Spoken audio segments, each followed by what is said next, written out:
காசா மறுகட்டமைப்பு முயற்சிகளை நிராகரிப்பவர்களின் தார்மீக அறியாமையை காட்டுவதாக பிரதமரின் முதன்மை அரசியல் செயலாளர் சாடியுள்ளார். போரினால் சீரழிந்த காசாவில் மசூதிகள் மற்றும் பள்ளிகளை மீண்டும் கட்டியெழுப்ப மலேசியா சார்பில் பிரதமர் டத்தஸ்ரீ அன்வார் இப்ராஹிம் முயற்சிகள் மேற்கொண்டுள்ளார். அதனை பாராட்டவில்லை என்றாலும் பரவாயில்லை, தூற்றாமலாவது இருக்கலாமே என முகமது காமில் அப்துல் முனீம் கூறினார்.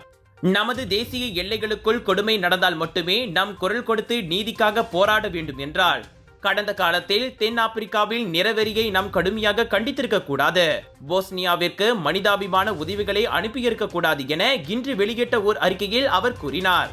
போஸ்னியா துயரத்தில் உலகமே அமைதி காத்த போது மலேசியா தூரத்தில் இருந்து ஒற்றுமையுடன் நின்றது மட்டுமல்லாமல் அமைதி காக்கும் படைகளை அனுப்பி ராணுவ உதவியை வழங்கியது மறந்திடக்கூடாது.